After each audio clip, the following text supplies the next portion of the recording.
할렐루야.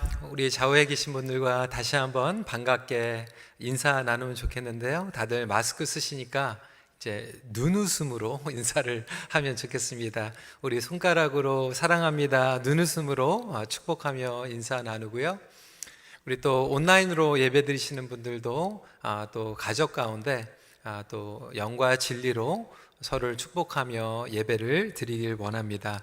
오늘부터 일부 예배가 7시 반에 시작이 되었는데 생각보다 많이들 나오셨어요. 특별히 우리 어르신들도 나오시고 그동안에 한 번도 대면 예배에 참석하지 못하시던 분들이 함께 반갑게 또 예배도 드리고 또 끝나고 나서 또 교제를 나누는 시간도 갖게 되었습니다. 오늘부터는 우리 3부 예배가 끝난 후에도 이 잔디밭에 커피와 또 음료를 선교위원회에서 준비를 해놓았어요. 텐트도 치고 또 피크닉 테이블도 놓고 해서 또 불편하시지 않으시면 거리를 두시고 마스크를 쓰시되 함께 좀 대화도 나누시고 그러한 교제를 나누는 시간을 갖기를 원합니다. 지금 계속되는 시편 춤추게 하시는 하나님, 오늘은 여러분들이 너무나도 잘 아시는 시편 23편입니다. 제목을 확실한 믿음으로 춤추게 하시는 하나님, Dancing with a Confident Faith 라는 제목으로 말씀을 나누겠습니다. 확실한 믿음은 불확실한 상황에서도 흔들리지 않는 믿음입니다. 오늘날 우리는 확실한 것들이 무너져 있는 세상을 살아가고 있습니다. 당연시 여기던 것들을 할 수 없는 시대를 살아가고 있습니다. 이것을 New Normal, Next Stage, 어떤 분들은 코로나 시대 이렇게 말씀을 하시면서 정말 어르신들 가운데서는 평생 주일 성수 지키고 주일날 예배당에 나와서 하나님께 예배드리던 그 당연하던 것들을 몇 개월 동안 드리지 못한 분들도 있습니다. 또 자녀들과 또 부모님들과 떨어져 있는 관계 가운데에서 너무나도 당연하게 부모님들을 찾아뵙고 또 자녀들이 찾아오고 하는 그러한 일상적인 것들을 하지 못하는 분들도 계십니다. 우리가 당연하다고 여겼던 자연의 법칙이 무너지고 위기 가운데에서 지구가 놓여져 있습니다. 이렇게 확실하다고 여겼던 것들, 당연하다고 여겼던 것들이 불확실한 시대를 살아가면서 과연 어떻게 하면 우리는 확고하고 확실한 믿음으로 하나님 앞에 설 수 있을까요? 오늘 저희들이 읽은 시편 23편은 우리가 잘 아는 내용입니다. 사실 어디에 가서든 어떠한 상황이든지 묵상할 수 있는 말씀이죠. 장례식에서 시편 23편을 여러분들 많이 들어보셨을 것입니다. 결혼식 할 때도 시편 23편을 가지고 말씀을 나눈 적이 있고요. 신방을 가면 어떠한 상황에 있던 성도를 찾아가든지 이 시편 23편을 나누면 적용이 되는, 그리고 심지어는 골프장에서 가장 많이 묵상하는 내용이 시편 23편입니다. 오늘 7시 반에 예배를 드리고 정말 기쁜 마음으로 이 말씀을 지금 필드에서 묵상하시는 성도들도 있을 것 같습니다. 시편은 23편은 다윗 왕의 시인 것을 대부분은 알고 계십니다. 그렇지만 대부분이 이 배경에 대해서는 모르고 계십니다. 모든 것이 평안할 때 이러한 다윗의 고백이 나온 게 아닙니다. 사실 이 배경을 생각하면 다윗의 아들이었던 압살롬이 쿠데타를 일으키고 반역으로 말미암아 다윗이 예루살렘 성에서 쫓겨나 도망치면서 불렀던 내용이었습니다. 세상이 무너진 것 같은 상황에 처한 거죠. 처절하죠. 수치스럽습니다. 나라에 내란이 일어난 것뿐만이 아니라 자신의 가정이 무너지고 아버지와 아들과의 관계가 쪼개지고 배신을 당하는, 가슴이 찢어지는 것 같은 그 상황 가운데 어떻게 하면 이 시편 23편의 내용이 나왔을까요? 여러분, 어떻게 이런 확고한 믿음을 고백할 수 있을까요?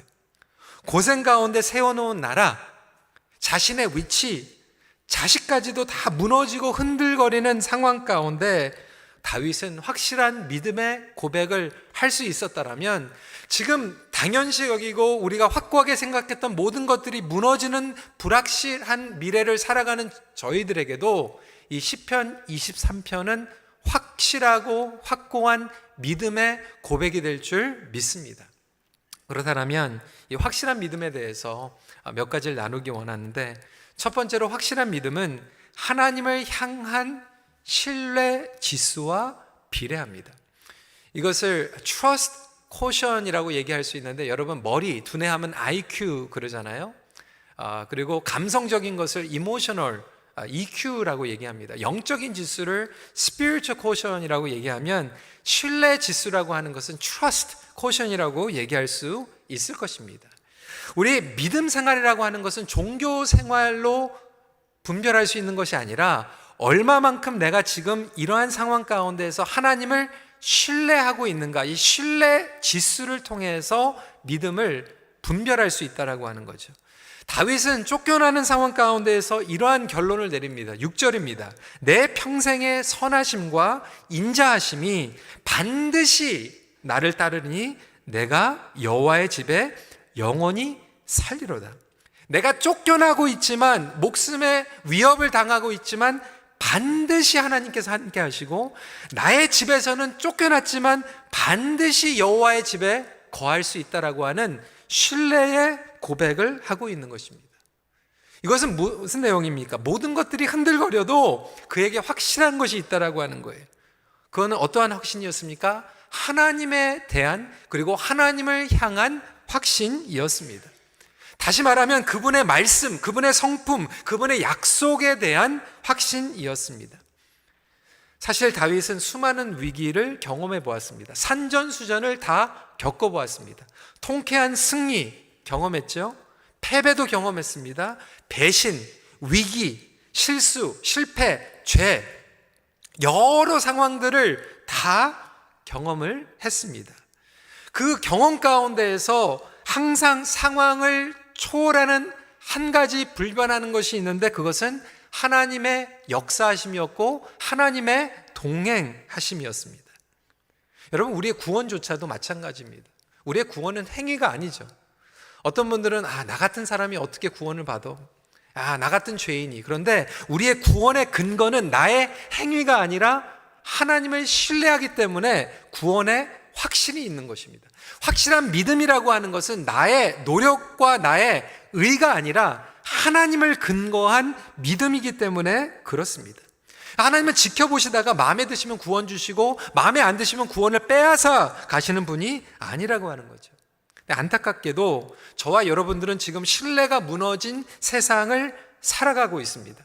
그러다 보니까 우리가 교회에 와서 믿음 생활을 하는 것도 상황에 따라서 우리의 믿음이 좌지되는 그런 경우가 너무나도 많이 있어요. 여러분, 나라가 흔들거립니다. 정부가요, 정권이 바뀔 때마다 막 법이 바뀌어요. 지도자들이 막 쓰러집니다. 무엇을 신뢰할 수 있습니까? 뉴스도 신문도 마찬가지예요. 이제는 뉴스의 방송국의 성향에 따라서 치우쳐 있는 뉴스가 나오고 방송이 나오는 시대에 정말 무엇을 신뢰하며 들어야 될지 모르는 삶을 살아가고 있습니다. 심지어는 형제 가족들조차도 믿지 못하는 경우가 있다라고 하는 얘기를 들었습니다. 특별히 우리 어르신들은 예전에 과거에 트라우마가 있잖아요. 우리 어르신들은 전쟁을 치르신 분들이십니다. 나라를 빼앗겨 본 경험을 하신 분들이에요. 트라우마죠. 크라이시스죠. 세상이 무너지는 것 같은 것들을 경험했어요. 그래서 우리 어르신 세대를 어떻게 얘기를 하냐면 전쟁을 겪은 세대, 그래서 가장 중요한 게 뭐냐면 제가 이번에 강 교수님 세미나를 들으면서 우리 한국교회에 대해서 생각을 해보는 시간을 가졌는데 어르신 세대는 서바이벌 하는 시대였어요. 어떻게 하면 살아남는가. 지금도 이 팬데믹 가운데서 어떻게든지 이제 살아남는가가 굉장히 중요한 이슈가 되겠죠. 근데 지금 50대, 60대 세대는 어떤 세대예요? 경쟁 세대예요. 투쟁을 해야 되는 거예요. 민주화를 위해서 투쟁했고, 새마을 운동하면서 내가 열심히 공부해서 엘리트가 되고 좋은 대학에 들어가고 좋은 대학을 나와야지 또 좋은 회사에 가고, 그래서 내가 누군가를 이기지 않으면 성공할 수 없는 이 투쟁과 경쟁 세대를 살아갔죠. 그러다 보니까 교회에서도 내가 제자 양육하지 않으면 뒤처지고, 우리 연배에 있는 사람들이 어떤 직분을 얻었는데 직분을 얻지 못하면 뒤처진 것 같고, 어르신들은 어르신들 나름대로 이 생존에 대해서 관심이 많으시고, 기성세대는 이 경쟁과 투쟁에 대해서 생각이 많으시다라면 지금 젊은 세대는 무엇을 붙잡고 나아갈까요? 서바이벌? 전혀 공감 안 돼요. 교회에서 빨리 양육해야지 뭐 직분자 되고 뭐 리더가 되지 않냐. 그럼 안 하고 리더 안 하면 되죠. 우리 젊은 세대들이 추구하는 것은 의미예요. 나에게 과연 지금 만족을 줄 수 있는가? 나에게 행복을 줄 수 있는가? 그러니까 세대들마다 본인들이 생각하고 있는 것들이 다 다르고 본인들이 붙잡고 있는 것들이 다 다른데, 지금 이 시간은 그 모든 신뢰의 배경들이 다 무너져 있고 흔들거리고 있는 시대를 살아가고 있다고 하는 거죠. 그렇다면 이 다른 세대와 가치관을 어떻게 하나로 만들어갈 수 있을까요? 결국 불변하는 것은 하나님을 향한 신뢰라고 하는 거죠. 불확실한 세상을 살아가면서 우리의 신뢰가 무너져 있을 때 공동체는 힘을 발휘할 수 없고, 심지어는 가족도 부부의 관계도 신뢰 지수가 무너지면 믿을 수 없고 같이 살 수 없는 세상을 살아가고 있습니다. 근데 인간은 신뢰를 얼마든지 깨트릴 수 있어요. 자연의 법칙이 지금 신뢰를 깨트렸습니다. 경제의 법칙이 지금 신뢰를 깨트렸어요. 하지만 엄밀히 얘기하자면 우리 인간이 욕심 때문에 자연의 법칙을 먼저 배신한 거예요. 안 먹어야 되는 거 먹고, 안 버려야 되는 것들 버리고, 우리가 먼저 배신한 거죠. 그런데 성경은 분명하게 얘기하고 있어요. 하나님은 절대로 우리를 배신하지 않는다라고 하는 거예요. 하나님은 절대로 우리를 버리지 않는다라고 하는 거예요. 그래서 다윗은 심지어는 자기 아들이 구테타를 일으키고 예루살렘 성에서 쫓겨나는 그 상황, 하늘이 무너지는 것 같은 상황 가운데서도 무너지지 않는 것 단 한 가지가 있는데, 그것은 하나님이다라고 고백을 하고 있습니다. 성도 여러분, 하나님이 우리의 삶 가운데에서 신뢰의 모든 것들이 되시길 주님의 이름으로 축원합니다. 이것이 바로 기본적인 정서, 기본적인 밑바탕이 되는 거예요. 하나님의 은혜 가운데서 기본적인 믿음이 모든 영역의 기초가 되는 것이 확실한 믿음입니다.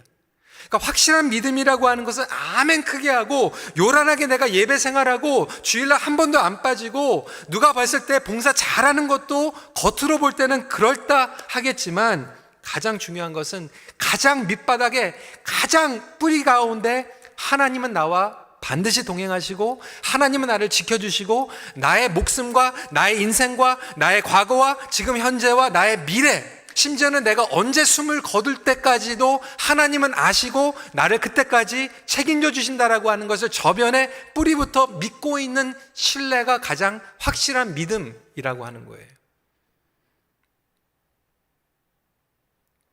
그 믿음은요, 요란한 믿음이 아니에요. 어떤 상황 가운데, 여러분, 제가 지금 여러분들께 말씀을 전하면서 성경책과 설교 노트를 지금 강대상에다가 올려놓고 설교하고 있습니다. 왜 올려놨을까요? 제 성경책과 설교 노트를 강대상이 지탱해 줄 것이라고 하는 것을 믿고 있기 때문에 막 겉으로 저는 믿습니다 얘기 안 해도 그렇게 놓고 설교하는 거예요. 우리가 식당에 가가지고 음식을 주문하고 그 음식을 먹는 이유는 거기에서 음식에다가 나쁜 것 집어넣지 않고 독 집어넣지 않는 것을 믿기 때문에 물어보지 않고 믿습니다 하고 먹는 거예요. 그 믿음은 호흡을 하는 것 같이 일상생활 가운데서 뿌리 깊게 자리 잡고 있는 믿음이에요. 그렇기 때문에 저와 여러분들은 헤어살롱 이발소에 가가지고 날카로운 가위를 머리에 대고 있는데도 나를 찌르지 않겠지 하고 머리를 내놓는 거예요.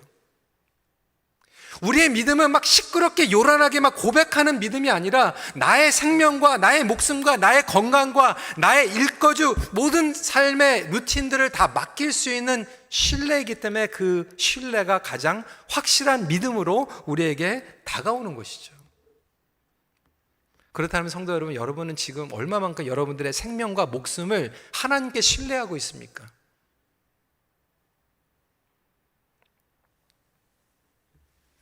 그래서 다윗은 쫓겨나면서도 내가 여호와의 집에 영원히 거하리로다. 내가 쫓겨나는 길이지만 왕위를 박탈당하고 내려가는 것 같지만 하나님의 선하심은 반드시 나를 따르리라. 3절 말씀에 다윗은 이런 고백을 합니다. 내 영혼을 소생시키시고 자기 이름을 위하여 의의 길로 인도하시는도다. 이게 무슨 말입니까? 하나님은 죽은 영혼을 소생시키신다. 우리를 살려주시는 분이라는 거예요. Reviving our soul. 죽은 사람을 살려주시는 분이라는 거예요. 그뿐만이 아니죠. 하나님은 긍휼의 하나님이다. 여러분, 긍휼은 무슨 뜻입니까? Compassion이라고 하는 뜻이에요. 그 compassion의 뜻은 come 하고 passion이에요. passion은 고난이에요. 그리고 come은 같이. 고난을 함께 통과해 주시는 긍휼의 하나님. 다윗은 내가 지금 고난의 길을 가고 있지만 하나님은 반드시 나와 고난을 통과하시는 분이다. 그리고 내가 죽으면 나를 소생시켜 주시는 분이다. 완전히 같이 다니시는 모바일 이머전시.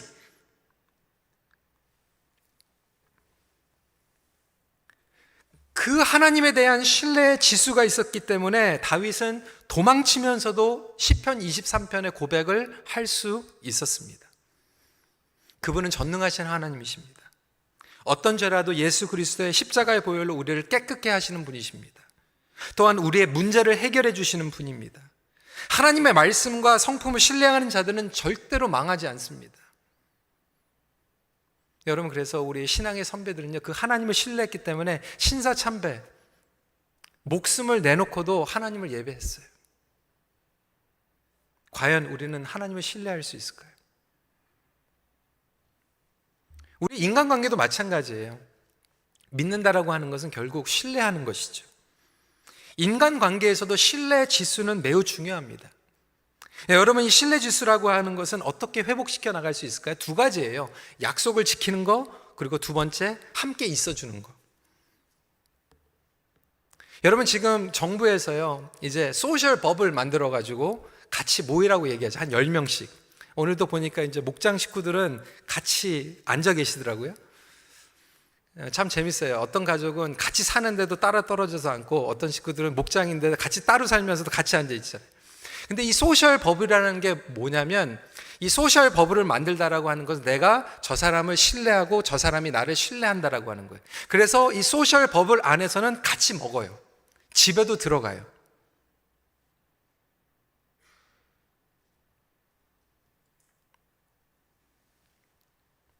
고난을 같이 한다라고 하는 것은 결국 같이 고난을 겪는다라고 하는 얘기를 하고 있는 거죠.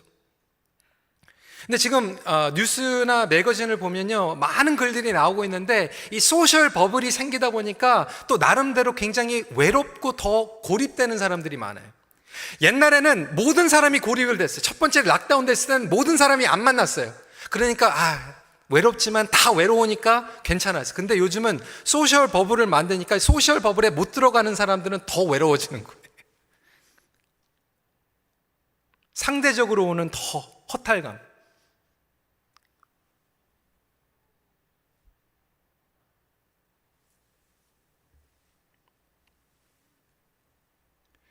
그런 허탈감과 그 고립을 통해서 하나님께서 우리에게 주시는 것은 과연 내가 얼마만큼 신뢰하는 관계를 쌓아왔는가?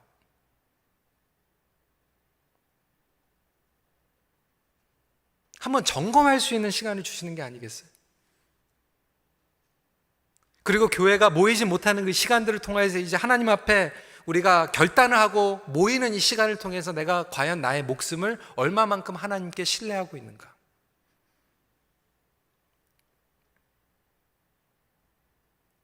두 번째로, 일상에서 하나님과 동행할 때 막연한 믿음이 확고한 믿음으로 바뀝니다. 1절 말씀에 여호와는 나의 목자시니 내게 부족함이 없으리로다. 그리고 나서 다윗은 4절에 내가 사망의 음침한 골짜기로 다닐지라도 해를 두려워하지 않을 것은 주께서 나와 함께 하심이라 주의 지팡이와 막대기가 나를 안위하시나이다. 여러분 믿으십니까? 아멘입니까? 그런데 우리는 이것을 묵상하고 암송하고 내가 사망의 음침한 골짜기를 다닐지라도 내가 두려워하지 않겠다라고 고백을 하는데 우리의 삶 가운데서는 일상에서는 웬걸요? 사망의 음침한 골짜기 근처만 가도 우리는 패닉 상태에 빠져버려요. 그 이유는 무엇일까요? 우리의 신앙생활이 막연한 신앙생활이었어요. 막연한 신앙, 막연한 믿음. 다시 말하자면 우리가 신앙생활을 어떻게 생각하냐면 많은 분들이 교회 안에서 열심히 나오고 열심히 봉사하면 신앙생활을 나는 그래도 괜찮게 하고 있다라고 생각했어요. 그런데 이러한 팬데믹이 일어나니까 나의 모습과 나의 영적인 한계를 보면서 너무 무기력하고 막 회의감이 찾아오는 거예요. 내가 여태까지 평생 믿었다고 생각했는데 나는 무엇을 믿었는가?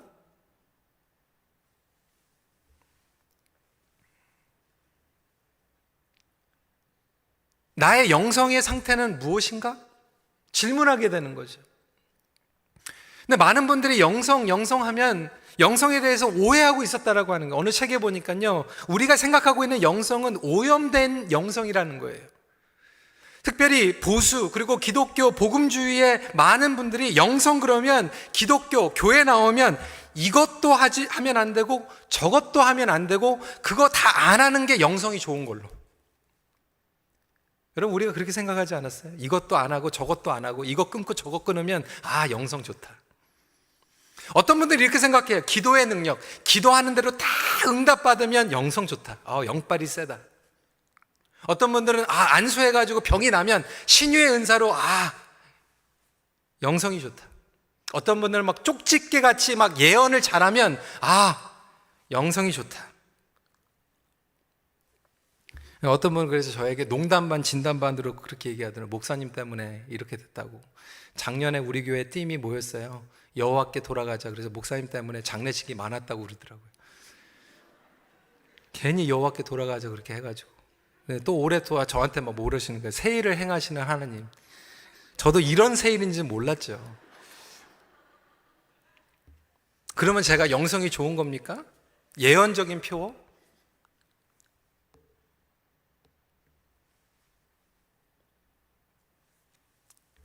여러분, 일상에서 막연한 믿음이 아니라 정말 확실한 영성과 확실한 믿음으로 나간다라고 하는 것은 오늘 다윗이 고백한 것 같이 하나님께서 나의 목자가 되셔서 나의 실제의 삶을 통과하신다라고 하는 거예요. 우리의 실제에는 반드시 고난이 포함되어 있습니다. 사망의 음침한 골짜기를 통과할 때에 주어지는 푸른 풀밭과 실만한 물가를 이야기하고 있는 거예요. 그래서 찰스 스퍼전 목사님은 시편 23편을 정말로 제대로 이해하려면 시편 22편을 이해해야 된다라고 설명하고 있어요. 시편 22편은 어떻게 시작하고 있나요? 한번 읽어볼까요? 시작. 내 하나님이여 내 하나님이여 어찌 나를 버리셨나이까? 어찌 나를 멀리하여 돕지 아니하시며 내 신음소리를 듣지 아니하시나이까? 우리가 잘 아는 거를 My God, my God, why have you forsaken me? 누가 고백했어요? 예수 그리스도께서 십자가에서. 다시 말해서 십자가의 고난이 없으면 부활이 없고 사망의 음침한 골짜기가 없으면 푸른 초장과 실만한 물가가 우리 삶 가운데 존재하지 않고 있다라고 해도 그것이 뭔지 프리시에이트 못한다는 얘기예요. 어떻게 보면 이 고난과 고통과 사망의 골짜기가 가장 확실한 일상생활의 인생의 교훈이라고 하는 거죠. 그 전까지는 막연하게 느껴지는 거예요. 그래서 때로는 하나님께서 우리 교회 그리고 성도들에게 여러분 비즈니스에 여러분 건강에 이러한 고난을 허락하실 때가 있어요. 그래서 이 고난을 통해서 막연하게 생각했던 믿음이 확고한 믿음으로 바뀌게 됩니다. 베드로전서 1장 7절은 이렇게 고백하죠. 너의 믿음의 확실함은 불로 연단하여도 없어질 금보다 더 귀하여 예수 그리스도께서 나타나실 때의 칭찬과 영광과 존귀를 얻게 할 것이니라. 우리 이면수 목사님께서 북에서 억류되셔서 2년 반 동안 계셨어요. 나오셔가지고 하신 말씀 저는 아직도 기억합니다. 제일 그리웠던 게 성도들과 예배 드리는 게 제일 그리웠다고 얘기 들었는데 저는 고개는 끄덕였지만 솔직히 속으로는 막연했어요. 그래도 가족들이 더 보고 싶지, 어머니가 더 보고 싶지. 그런데 성도들하고 예배 드리는 게 가장 그리웠다는 게 너무 막연하게 느껴졌어요. 그런데 우리가 고난을 조금이나마 경험해 보니까 정말로 성도들과 함께 모여서 예배 드리는 이 기쁨이 뭔지 확실하게 다가오기 시작하는 거예요. 죄송한 표현이고 제가 지난주에도 말씀을 드렸지만 교회에서 우리가 훈련 많이 받았습니다.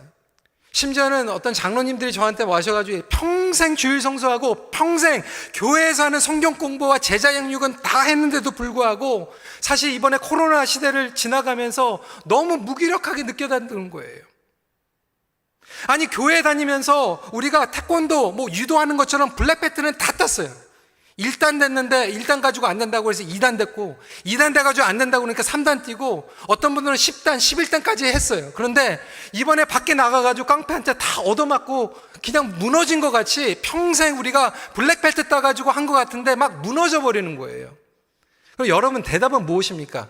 빨리 모여가지고 이번부터 다시 특강, 태권도 15단.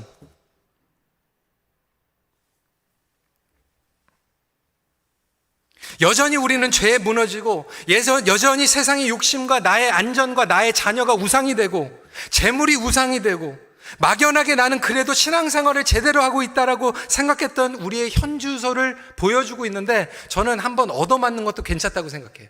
그래야지 내가 뭐를 보강해야 되는지 알 것 같아요.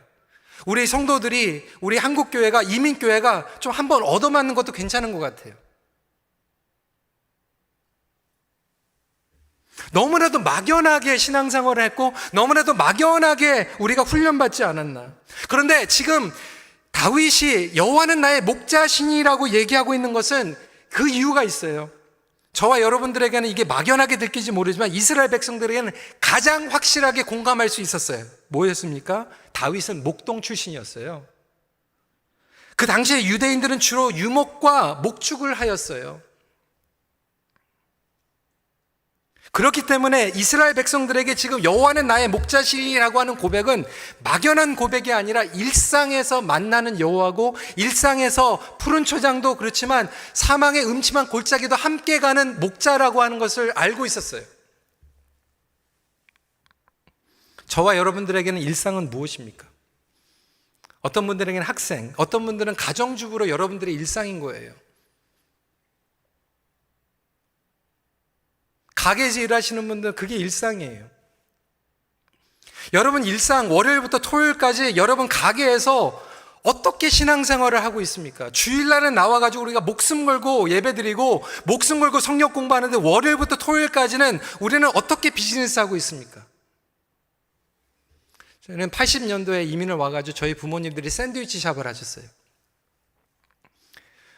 처음에는 샌드위치 샵이 좋다고 마들 얘기를 하더라고요. 월요일부터 금요일까지만 일하면 되고 토요일날 주일날은 문 닫으니까, 휴일날 문 닫으니까 샌드위치 샵을 하셨어요. 근데 몇 년을 가다 보니까 저희 어머니가 너무 힘드셔가지고 칼만 드시면 이제 떨어뜨리시니까, 그때만 돼도 저희 아버지께서 그렇게 얘기하셨거든요. 우리는 절대로 컨비니언스 스토어는 안 한다. 근데 저희 어머니가 이제 건강이 안 되시니까요, 저희 아버지께서 생각을 바꾸셨어요. 컨비니언스 스토어를 하셨어요. 다운타운의 컨비니언스 스토어. 그때 매상이 좋은 가게였어요. 비디오까지 같이 했어요. 비디오 99. 뭔지 아시죠? 블록버스터 전입니다. 장사 잘 되더라고요. 근데 주말이 되니까요, 우리 부모님들이 하루 종일 못 하시잖아요. 저희 위층에 살았거든요. 벨만 누르면 저도 내려가고 제 여동생도 내려가야 되는데, 그때 뭐를 배웠냐면 피아노 치는 걸 배웠어요. 여러분 피아노가 뭔지 아세요? 저 피아노가 아니에요. 캐시얼 찍는 거를 그때 피아노 찍는다고 얘기했어요. 여호와는 나의 목자시니 내가 피아노를 치니라.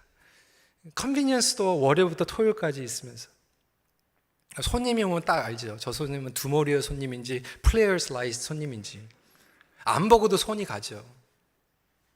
근데 비디오 9은 하면서 처음에는 몰랐는데 그렇게 받았기 때문에 제가 고등부 때 은혜를 많이 받았거든요. 교회 가면 그렇게 은혜가 되고 정말 수양에 가면 헌신하게 되고, 그런데 가게 비디오 거기 안에서 정말로 내 마음 가운데 갈등이 있는 그런 부분들이 있잖아요. 그런 영화들 있잖아요. 도대체 우리가 하나님을 믿는다라고 하면서 주일날은 거룩한 하나님이라고 얘기를 하면서 우리가 거룩한 삶을 살아가야 한다면서 월요일부터 토요일까지 우리의 매상과 우리의 일상 가운데에서는 그거와 동떨어져 있는 그러한 상황 가운데 있을 때 과연 나는 일상을 어떻게 살아갈 것인가?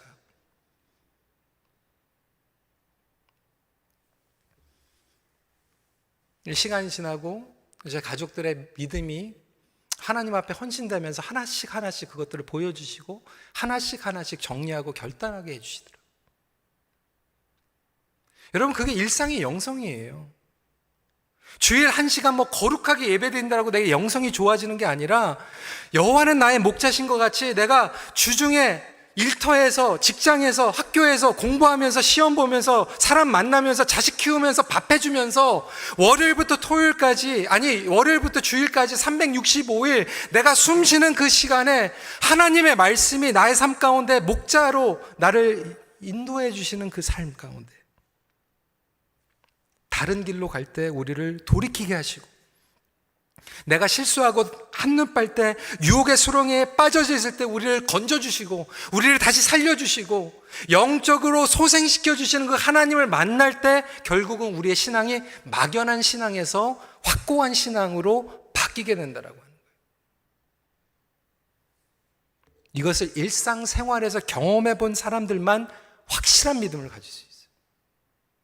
그 전에는 이론이에요.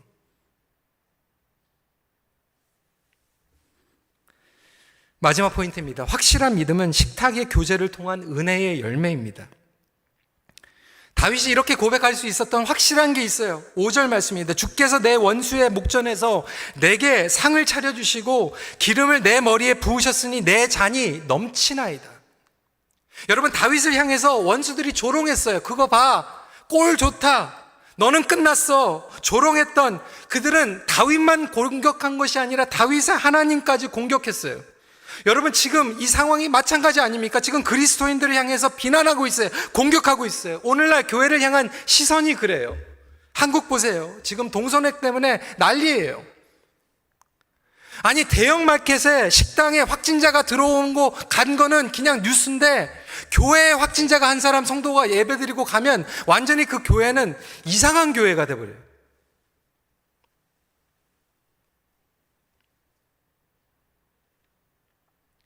그러다 보니까 교회에서 모이자 그러면 막 이상하게 드라이브를 거는 막 신천지 같은 교회.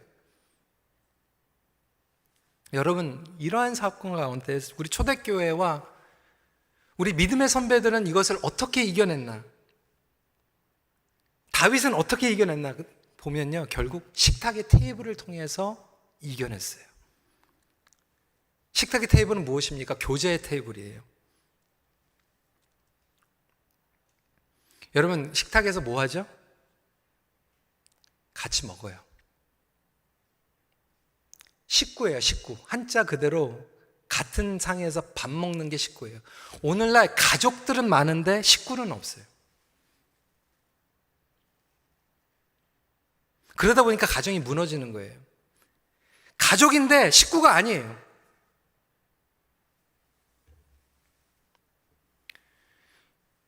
교회가 영적인 가족인데 영적인 식구가 되지 않아요. 여러분, 그래서 목장 테이블이라고 하는 것이 얼마나 귀한지 몰라요. 온라인으로 줌으로는 이 테이블이 안 돼요. 다윗은 그 왕의 테이블에 대해서 너무나도 잘 알고 있었어요. 여러분, 우리가 새벽에 묵상하고 있지만 다윗의 테이블에는 누구만 앉을 수 있었나요? 아들들과, 그리고 예외가 있었죠. 무비보셋, 요나단의 아들이었어요. 요나단 때문에 무비보셋을 상으로 불러대가지고 매끼 아침, 점심, 저녁 식탁에서 같이 밥 먹었어요. 그 얘기는 뭡니까? 내가 너를 믿는다. 너는 내 식구다.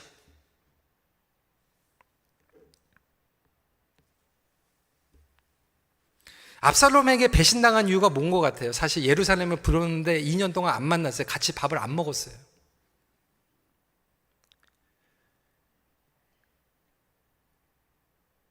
우리는 식탁 생각하면 유교적으로 생각하죠. 저희는 어렸을 때요, 저희 할머니 따로 드시고, 저희 아버지하고 남자분들 따로 드시고, 여자분들 부엌에서 드시고, 저희들은 또 다른 방에서, 다른 상에서 먹었어요. 가족들 모여도.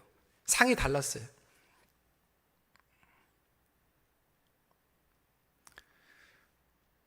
저는 신방이나 교회 모임 왔을 때 제일 불편한 게 해 테이블에 앉는 거 제일 불편해요. 왜냐하면 성경적으로 보면 예수님은 해 테이블에 안 앉으셨어요. 그냥 그 원탁의 테이블에 같이 앉으셨어요. 그리고 오늘 다윗이 얘기하시는 것은 하나님께서 권위주의로 해 테이블에 앉아서 상을 받는 게 아니라 하나님께서 차려주신 상에 내 잔이 넘치나이다. 하나님께서 우리에게 밥상을 차려주신다라고 하는 거예요. 하나님께서 차려주시는 그 식탁에 교제가 쌓이고 쌓일 때 그것이 가장 확실한 믿음이라고 하는 거예요. 여러분, 가족이 왜 중요합니까? 왜 자녀들이 엄마 찾습니까? 딱 한 가지, 엄마가 밥 차려줘요. 아빠가 밥 차려주는 집도 있더라고요. 그런데 그런 데는 자녀들이 아빠 찾아요. 성경의 테이블은요, 유교적인 테이블이 아니라 어른, 아이들, 여인, 계급별로 나눠지지 않은 공동체의 테이블이었습니다. 근데 여러분, 그 테이블은 무엇을 의미합니까? 근데 제가 말씀드리던 것이 세미나를 통해서 여러분, 우리가 살기 위해서는 어떻게 해야 돼요? 먹어야 되잖아요. 근데 먹기 위해서는 뭐가 필요한가? 누군가가 죽어야 된다는 거예요. 여러분, 혹시 점심에 오늘 브런치에 생선 드시고 오신 분들, 여러분 생선 잘 드셨겠지만 여러분들의 생선을 먹기 위해서 생선이 죽어야 돼요. 소고기를 드시기 위해서는 소가 죽어야 돼요. 나는 베지테리언이다. 여러분, 풀을 먹기 위해서는 풀이 죽어야 돼요. 그러니까 이게 하나님의 역설이라고, 우리가 살기 위해서는 누군가가 죽음의 대가를 치러야 돼요. 근데 우리가 하나님의 테이블이라고 하는 것은, 하나님의 식탁이 온다라고 하는 것은 그냥 목장에서 밥 먹는 그 의미를 더 떠나서 하나님께서 주시는 펠로우 테이블은 하나님께서 직접 차려주신 상이고 하나님께서 예수 그리스도를 죽임으로 차려주신 성찬의 테이블이에요. 교회 공동체라고 하는 것은, 다시 말해서 우리가 모여가지고 겉으로 드러나는 예배로 끝나는 게 아니라 예수 그리스도의 살과 예수 그리스도의 피를 함께 떼어 먹고 마심으로 식구가 되는 공동체라고 하는 거예요. 그래서 교회는 모여야 되는 거예요. 같이 떡을 떼고 같이 잔을 마실 때 교회입니다. 저희가 9월 달에 당에서 의논했어요. 9월 달에 이제 성찬식을 하려고 합니다. 물론 위생으로 조심하게 인디비주얼리 패키징 되어 있는 성찬으로 하려고 합니다. 초대교회가 전염병 때문에 정말로 유럽의 3분의 1이 다 죽는 가운데서 그것을 이겼던 것은 목장이 모이고 함께 떡을 뗐어요. 종교개혁 때 유럽의 3분의 1 이상이 죽을 때, 흑사병으로 이럴 때, 그때 성도들은 성찬을 매일 했어요.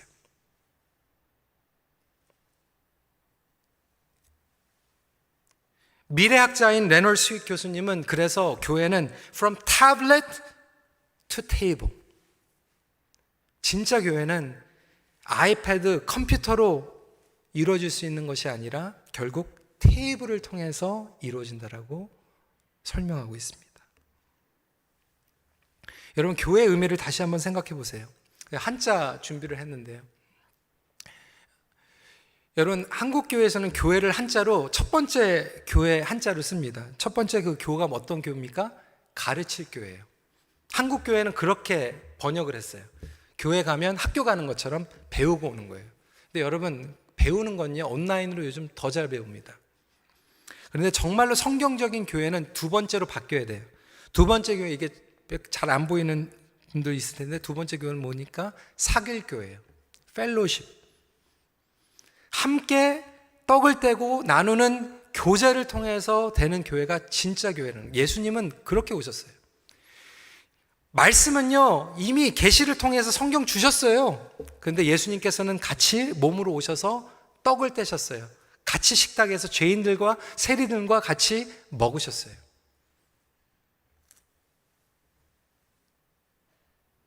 우리가 손양원 목사님 진짜 목사다 얘기하는 이유가 뭡니까? 그 문둥병자들하고 같이 들어가서 같이 살았어요. 그리고 나서 마지막으로 교회는 어떤 교회입니까? 세 번째 그 교를 한자로 더부살이, 임시 거처에 우거하는 교라고 얘기하면, 예전에는 이민교회가 그냥 타향살이 하는 사람들이 모여가지고 외로운 사람들이 모였던 그 교회가 아니라 이제는 선교적인 교회가 되는 것. 우리가 세상에 들어가서 세상에서 우거하면서 세상과 소통하고 세상과 함께 떡을 떼고 세상과 함께 그리스도의 생명을 나누는 교회가 될 때, 이 세 가지가 다 이루어질 때 진짜 교회라고 하는 거예요. 말씀을 배울 뿐만이 아니라 떡을 떼고 세상과 소통하는 총체적인 교회가 되는 것이 온전한 하나님께서 말씀하시는 공동체, 예수님을 먹고 마시는 교제의 공동체, 우리의 일상이 성례화가 되는 공동체를 진짜 교회라고 얘기할 수 있겠죠. 성도 여러분, 지금 세상은요 진짜 교회를 보고 싶어 해요. 저와 여러분들이 어려운 시간을 지나가면서 확실한 믿음으로 이것을 돌파하기 위해서는 우리가 진짜 크리스천이 돼야 되고 진짜 교회가 돼야만 할 것입니다. 더 이상 막연한 믿음에서 이제는 확고한 믿음으로 여호와께서 우리의 일상생활 가운데 목자 되시고 우리가 하나님 안에서 하나님께서 주시는 영의 양식을 먹고 그리스도를 먹고 마시고 그것을 함께 나눠주는 교회 공동체를 통하여서 일상 가운데 주님이 나의 전부입니다 라고 하신 고백이 저와 여러분들에게 고백되기를 간절히 기도합니다. 말씀을 마칩니다. 예수 그리스도로 말미암아 확실한 믿음을 가지고 매일 은혜의 교제를 누리십시오. 같이 기도하겠습니다.